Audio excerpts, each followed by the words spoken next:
Welcome back, and I hope you all are having a wonderful, fantastic day watching MSI. It's me, your boy, and... What's your name, bro? And Shadow. Yeah, they know me. So my boy and Shadow. Yeah, my boy. And we're going to be giving a rundown on how MSI has been. Finally, the plans have finished, and we know which teams are going to be going into the bracket stage. And are the results surprising? No. Let's be honest. This MSI was the biggest show of just the gap between major regions and minor.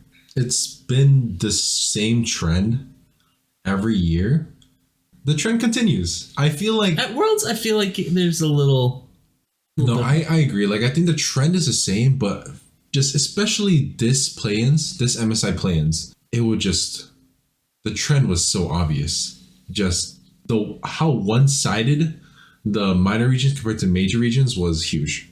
Let's knock it off by the rounds. Okay. So, upper bracket round 1, Bibli versus R7, just decimated. Yeah, I mean, not even a chance. And Billy Gaming, they didn't even obviously they were trying, but they were just doing the normal LPL way of just playing super duper aggressive and just like, hey, I have better mechanics than you. The only two things I got away from that round was Bin getting killed by R7's top laner soloed. Mm-hmm. And the fact that the KDA, or like not the KDA, the kill death between the two, like both both matches, Bibli had 45 kills. Basically 50. To R7's 13. In the 2 games. Yeah. Wow. And the only reason why that is because I believe in the second game they towered up a little bit. No, but I'm telling you, it's a bloodbath. Yeah. They're just going all. They're KDA players. They're just trying to get the maximum kills right now. Yeah. Golden Guardians versus GAM Esports. Everyone was just like, oh, Vietnam, they make great teams. Yeah, everyone was really excited, and not only that, their jerseys were amazing. They were pretty good. They were jerseys. really like compared to Golden Guardians, like completely white T-shirt with a little bit of golden squiggles on it. Like, holy! Now, if we're talking T-shirts, I still think that the Joker G2s are just mwah. It looked good. I really respect how they just sort of followed the whole entire MSI team, because like you look at the MSI stage and it's like they're underground, like fighting in the sewers, and G2 they kind of matched that vibe. Yeah, and oh boy, did they just show up! Both Bibli and G2 whipping out the Nautilus mid.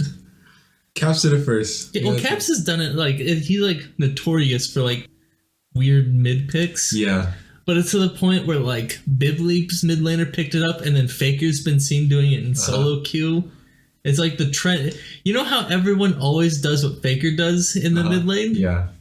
He's in the EU now, baby. You gotta do the Caps way. No, it's crazy because I did see like a mid piece video of just like, oh my god, Caps is playing Nautilus mid in solo queue. But like I didn't think he'd actually pull it out in MSI. Couple weeks later, boy just goes, hey guys, wanna see a neat trick? There was like and also a wholesome moment with Doomby, because Doomby was actually the first Nautilus mid to like pull it out on an international stage.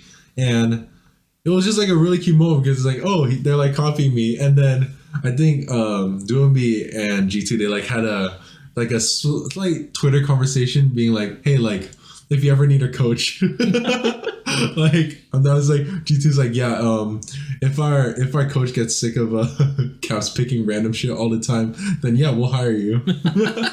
That's fair. I think the only thing noticeable in all of GAM Esports matches wasn't even about the match. It was about one of their players. I believe he goes by the name of Levi. Oh. It was such a heartwarming story about like how he dropped out of like elementary school, started working, didn't even know how to read or like understand his own language. Yeah. And then League of Legends teaches him his own language, and then also gets money to like support his family. Yeah. And then his own team has to like write down his passwords and all of that. It's honestly really tough. Like, just if anyone actually goes to Vietnam, you see like young kids, like not at school, just like literally working out on the streets. Like maybe you've seen TikToks of like little girls just like falling asleep like while sitting down on a street because they're just working so hard trying to sell stuff. And it's honestly tough, and that's the same situation that Levi had to deal with. And basically, League of Legends was his savior. I mean, for most of us, it's our downfall. Yeah. But for him, that's... Now, I will play devil's advocate to myself, even though it's a very heartwarming story. I'm sorry, I don't see someone who had that type of backstory competing and winning against Faker.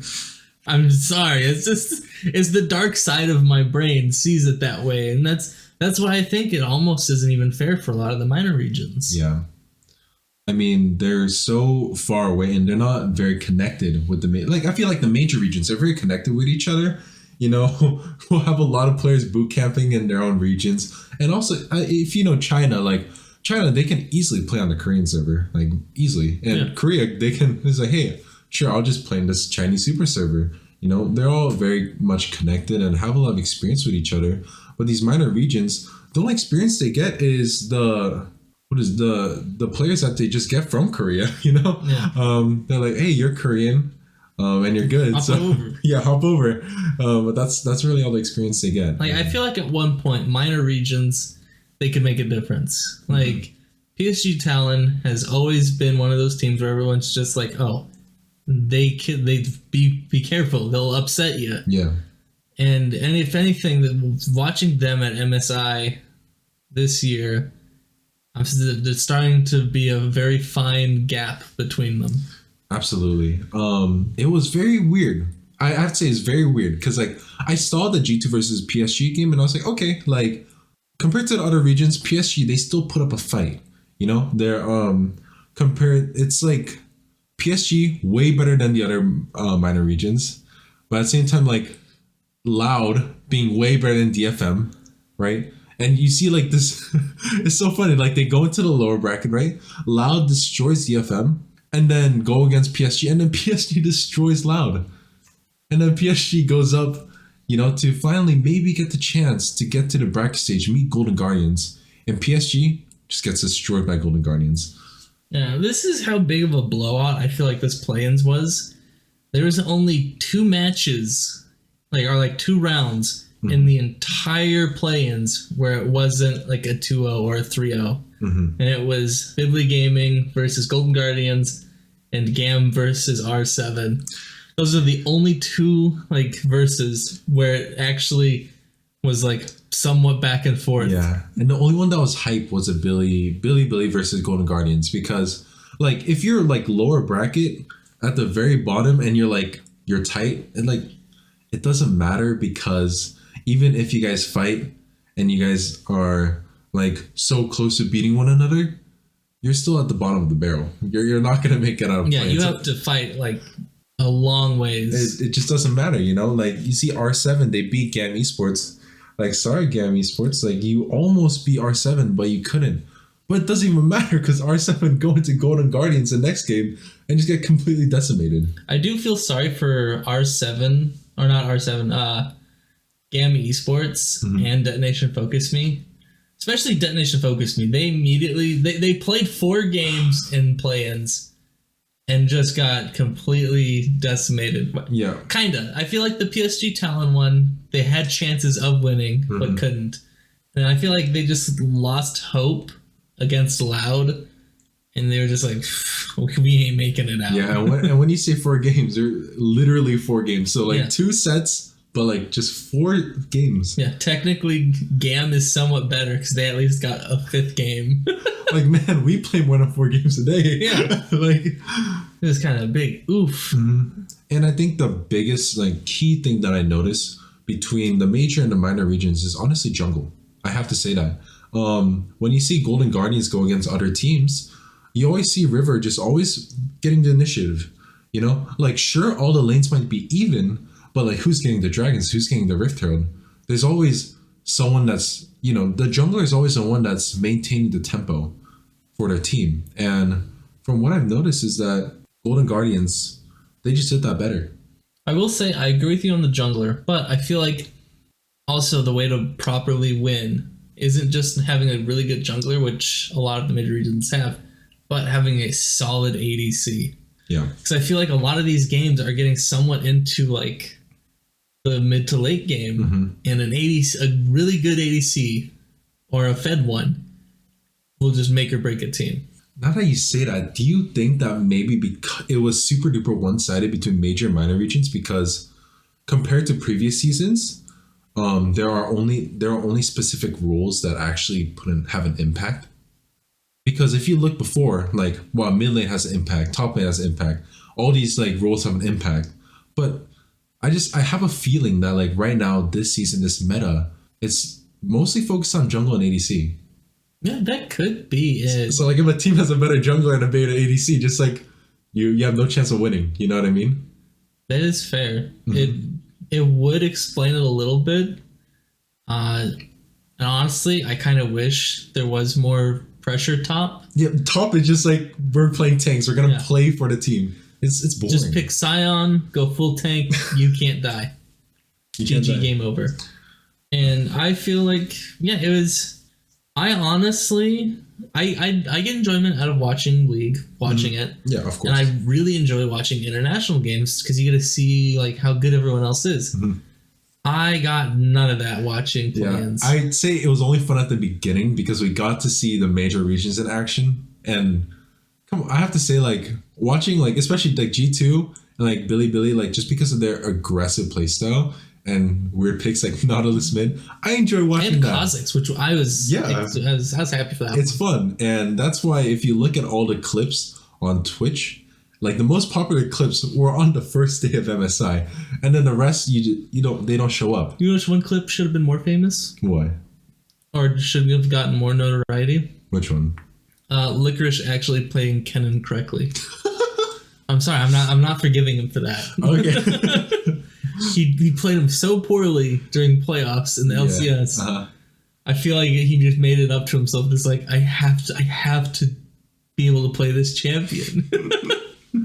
I mean, who knows? Maybe he just like took that as like a learning call and just grinded the F out of Kennen after. That was losing. The only that and taking one game away from Bibli, which is more than I could have asked for. Yeah. Those two things, I was just like, you know what, Golden Guardians, solid team.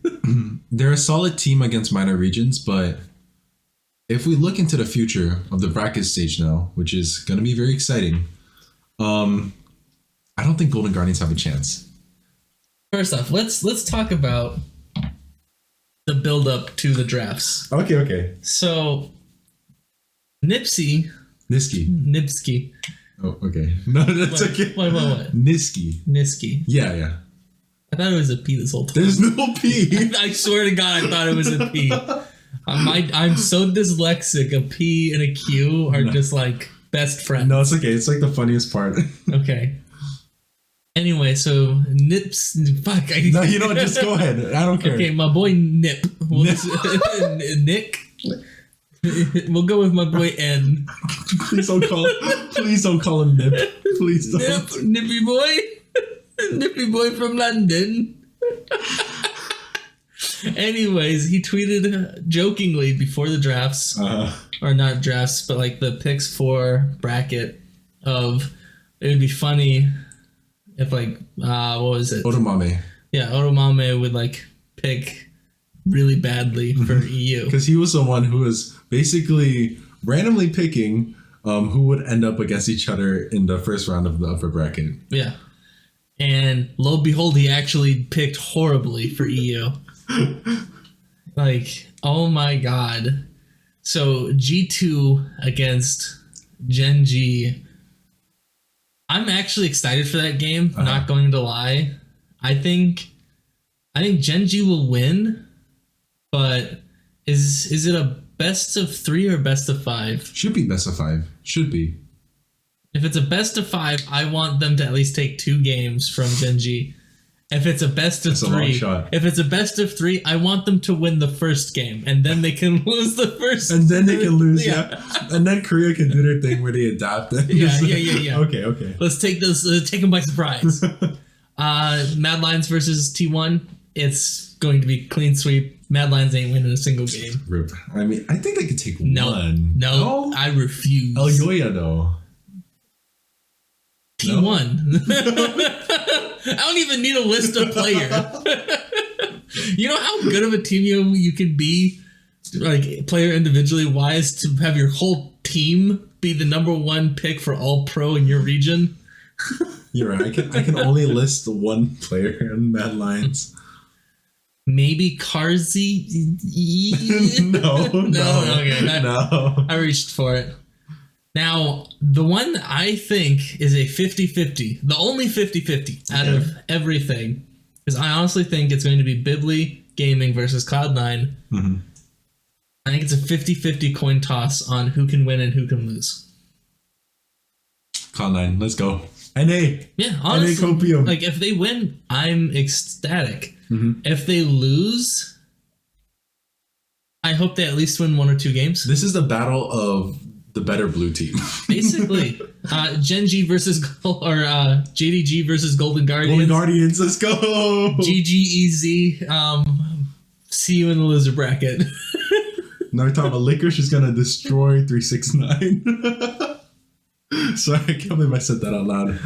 I almost thought you were going to be able to say it with a straight face, and when you didn't, I was just like, I knew it.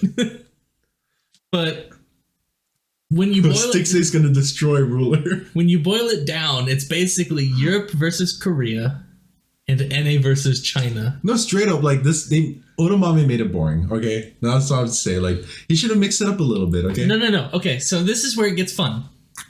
So, there's 75% chance, you know, we're getting into statistics. No, hear me out. An 80% chance that both EU or all of the EU teams and all of the NA teams will end up in the losers brackets.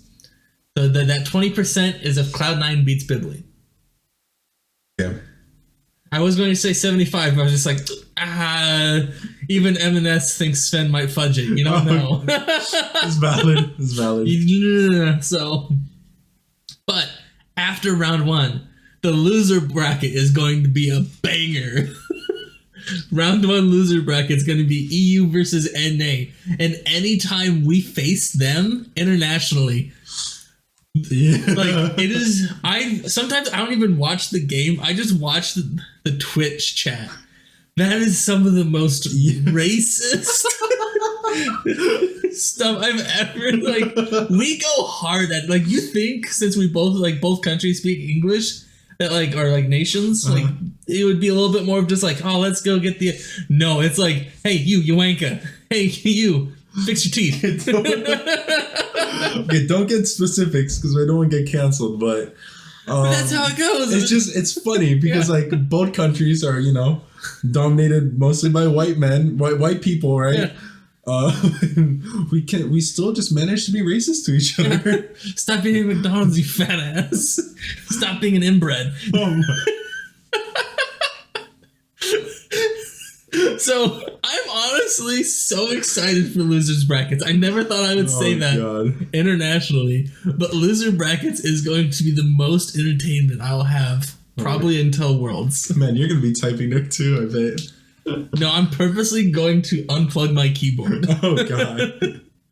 So you can focus on the game? No, so I won't be banned. Oh god.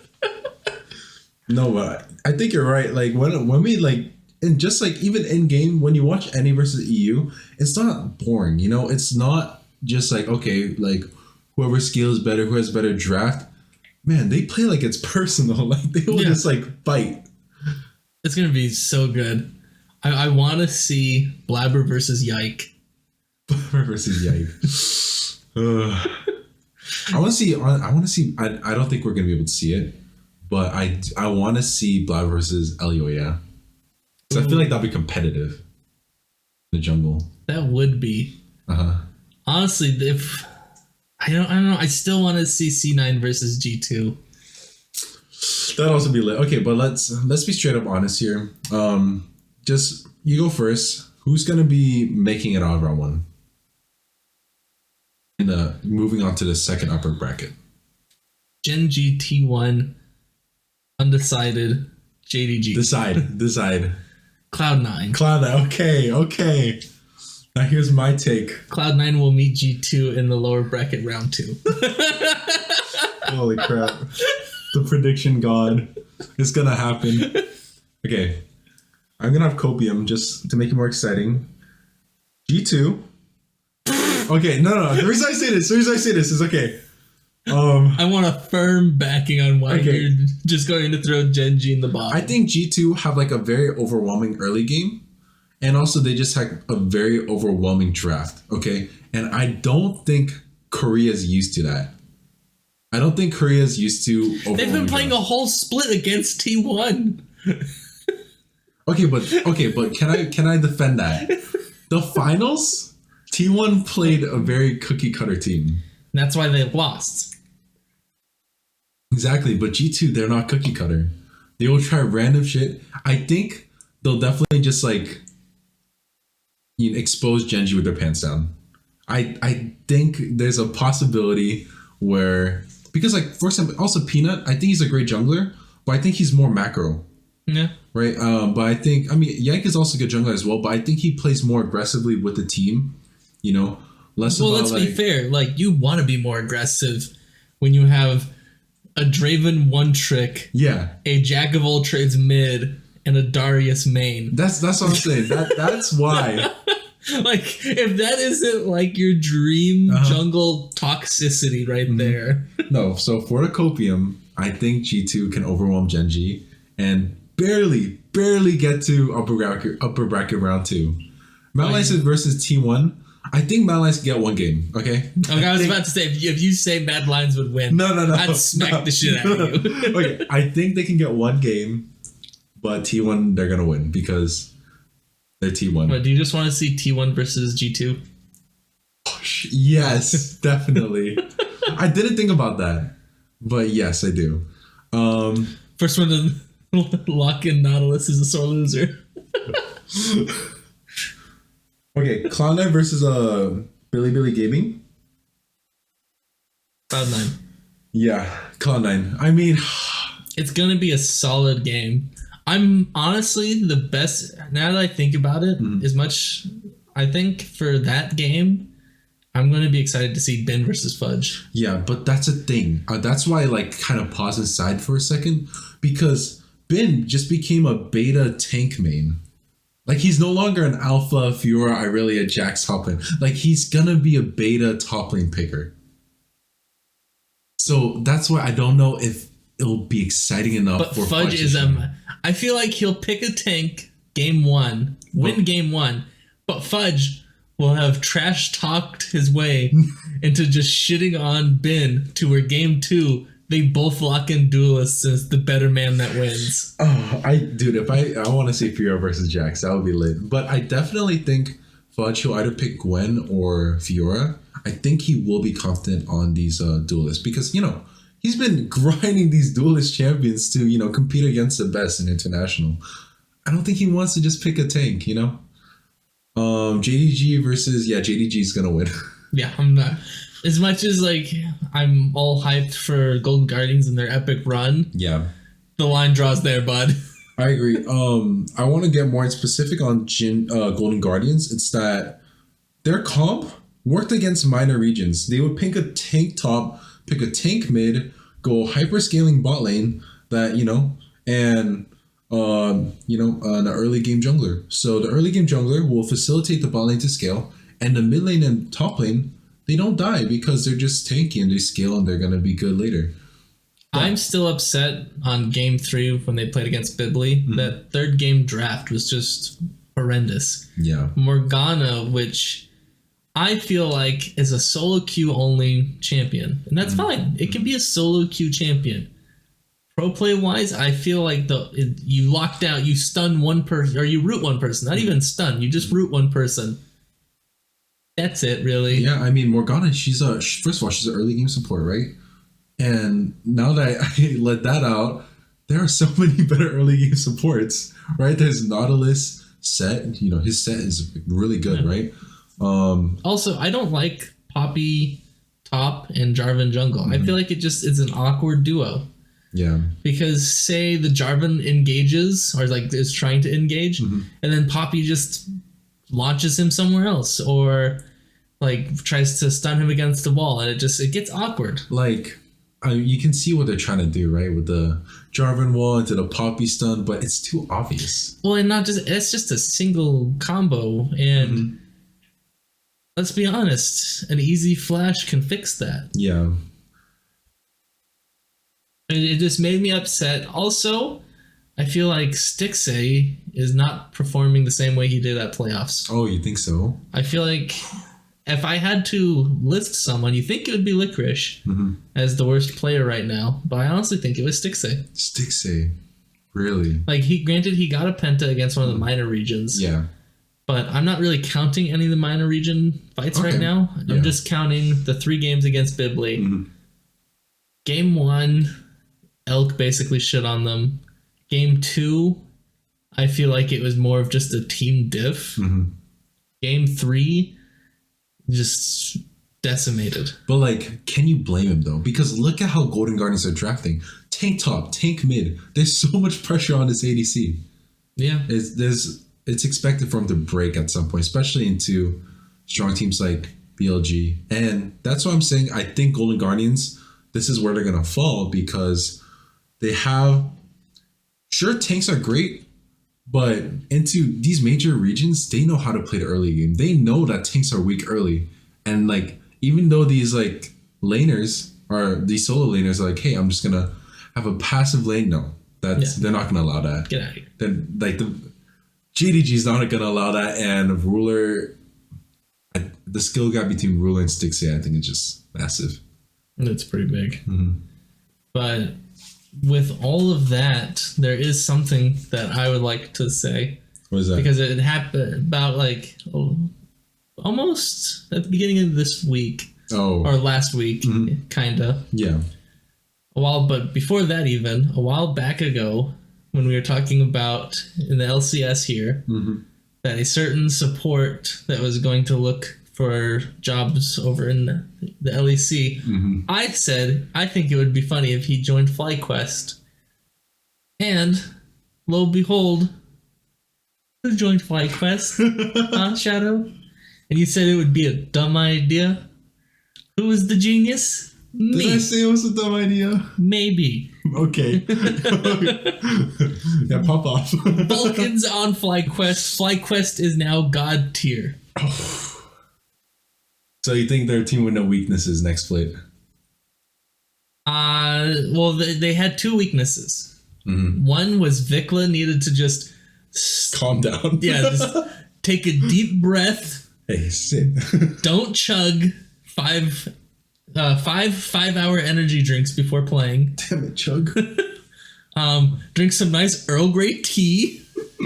Maybe just like take a quick nap at some point. Stop. Go to sleep early. Yeah. Stop staying up. Yeah, and then fix your support. So they fixed the support now. They have Vulcan Prince. I feel like that's going to be gorgeous. If Vikla could just not int, God tier team. Impact is Impact, so he doesn't really change. I feel like it's so hard to crack Impact. Impact he's so stable. Yeah. Like, you could shit on him for one game, but the next game he'll immediately just perform. Yeah. Yeah, I mean, it's going to be exciting. Obviously, we're focusing on MSI right now, but we also have to realize there are many LCS teams right now that are just watching Golden Guardians, watching Cloud9, and are just hungry for that chance to fight each other again. They're watching the screens. They're grinding solo queue. They're like, next split is gonna be me. So out of curiosity, I have 2 questions for you. Okay. One MSI question and one LCS question. Okay. Which one do you want first? Give me the LCS question first. Why not? Okay.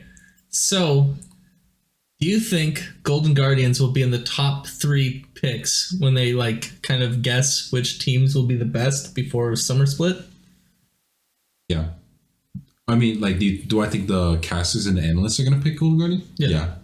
Because, okay, from the trends that I've seen, the cast and analysts, like, if a team did well last year or in a tournament, they'll just instantly pick. Like, I know they look into it and they do dive into a lot of research. But if you've seen their picks before, like everyone would just vote for EG. Even though EG they didn't look that great this year, they would just pick EG. So that's why I think. Where do you think Golden Guardians would be on the casters' predictions? 3 for sure. 3? I think they'll do Cloud9, and I think they'll still do FlyQuest because they're gonna be super hyped about Vulcan being the new support for FlyQuest, and then they're gonna do Golden Guardians without a doubt. Okay, that's fair. Last question before we wrap this up. What 2 teams do you think will end up in MSI finals? Not win, just the finals. Grand finals? Yep.